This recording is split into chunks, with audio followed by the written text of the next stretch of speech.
बिस्मिल्लाहिर्रहमानिर्रहीम। आज अलामा साहब को यहाँ पे पेश किया गया था। हमारी जुडिशल मजिस्ट्रेट थी खातून जवेरिया साहबा, उनके पास हम दोनों जो फरीक थे वो पेश हुए और दोनों तरफ से दलाइल सुन के जो हमारी मुअज़्ज़ज़ जुडिशल मजिस्ट्रेट साहबा थी उन्होंने अलामा साहब को 4 तारीख़ तक जो है वो जुडिशल रिमांड पे जेल में भेज दिया है। इंशाअल्लाह ताला चूँकि बख्तरबंद गाड़ी में लेके आए थे वो, हमारा पावर ऑफ अटॉर्नी जो है वो साइन नहीं हुआ। वकालतनामा जब साइन हो जाता है तो फिर हम बेल यहाँ पे दायर कर सकते हैं। तो अभी हम जेल से जाके उनका वकालतनामा जो है वो साइन करवाएंगे। बाकी जहाँ जो बात उन्होंने की है, जो दूसरे फ़िरके ने की है, वो हमें करने की ज़रूरत नहीं है। हमने उनको ये बताया है कि जो इस्लाम की खिदमत करने वाला इस मुल्क में अगर कोई बंदा है तो उसका नाम जो है वो आसिफ अशरफ जलाली साहब है। एक बंदा 7 घंटे मुसलसल नामूसे रिसालत में बोल सकता है, वो किस तरह तौहीन कर सकता है? अक़ीदा तौहीद पे जितने कॉन्फ्रेंस इन्होंने की हैं, कोई माई का लाल दिखा दे आके। कोई बंदा ऐसा है कि जिसने अक़ीदा तौहीद पे इतनी मेहनत की हो और फिर अहले बैत पे जितनी कॉन्फ्रेंस बंदे ने कर दी हैं, किस तरह हो सकता है कि बंदा अपने माँ को, अपनी बाप को गाली दे? ये सारे मफरूज़े हैं। मफरूज़ों पे उन्होंने जो FIR बनाई है, हमने यही अदालत को बताया है कि ये सारे मफरूज़े हैं जिस पे अदालत ने हमारा जो हम मौक़िफ़ मानते हुए उनको जुडिशल, उनका मौक़िफ़ ये था कि ये 295C जो है वो लगनी चाहिए, वो तौहीन रसालत है। जनाब हाफ़िज़ शबीर भट्टी साहब ने बड़ी खूबसूरत बहस की। इन्होंने कहा कि हम किस तरह सोच सकते हैं कि अहले बैत की तौहीन करें, जो अहले बैत की कॉन्फ्रेंस हम करें, हम उनके ख़िलाफ़ हम बोलें, ये किस तरह हो सकता है? और अल्हम्दुलिल्लाह हमने जो हमारी टीम थी दोस्तों की, इन्होंने खूब अपना केस जो है वो अदालत के सामने पेश किया। जो हमारा मौक़िफ़ माना अदालत ने, अल्हम्दुलिल्लाह अदालत ने हमारा मौक़िफ़ मानते हुए उनको जुडिशल भेजा है। वरना उनका मौक़िफ़ ये था कि ये 295C जो मलूना आसिया पे लगाई गई थी, वो दफ़ात जो हैं वो इस पर लगाई जाएँ।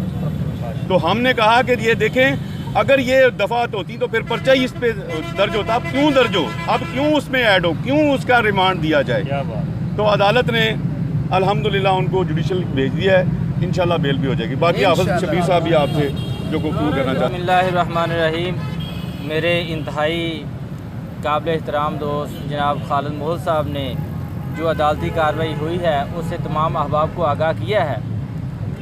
हमारा जो आज कोर्ट में मौक़िफ़ था, ये जो FIR होती है इसको फर्स्ट इंफॉर्मेशन रिपोर्ट कहा जाता है कि इल्ज़ाम लगाने वाले ने आपके ख़िलाफ़ क्या इल्ज़ाम लगाया है। तो कोर्ट में हमने यही बात की है कि हम अल्हम्दुलिल्लाह सहीउल अक़ीदा मुसलमान हैं। हम अहले बैत, सहाबा, नमूसे रिसालत और अल्लाह रब्बुल इज़्ज़त की वहदानियत पर कामिल यकीन रखने वाले लोग हैं। हम तौहीन किसी की करना तो दूर की बात है, हम तौहीन का सोच भी नहीं सकते। और हमारे नज़दीक जिसके अंदर सोच की गलाज़त होगी वो भी तौहीन का मुर्तकिब होगा। और कोर्ट में हमने कहा कि ये खालिसतन एक इल्मी बहस है, इसको इल्मी मैदान में हल करना चाहिए, उलमा की मजलिस में हल करना चाहिए, जिसमें एक ऐसा मुत्तफ़िका गैर जानिबदाराना बोर्ड हो जो इस बात को इल्मी लिहाज से इस बात की तस्दीक करे, आया कि ये अल्फाज जिनका इल्ज़ाम जलाली साहब की तरफ है, आया इनसे किसी किस्म की कोई गुस्ताखी का शुबा पैदा होता है या नहीं होता। और ये देखें कि इनिशली जो FIR थी वो 298 PPC के तहत हुई, जो कि काबिल ज़माना जुर्म था, और बाद में उसमें 295A और सेक्शन 13 और 16 MPO जो है वो भी ऐड किया गया।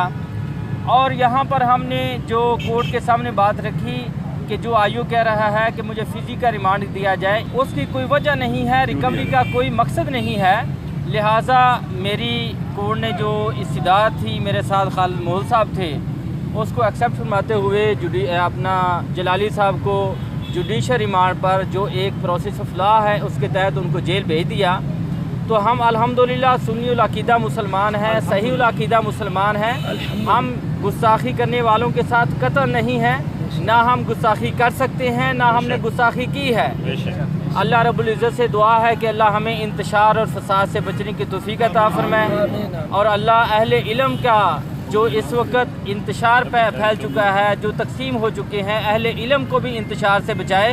ताकि ये इल्मी लोग हमारी इल्मी सरपरस्ती फरमाते हुए कौम की सही मानों में रहनुमाई कर सकें। आमीन। वमा अलैना।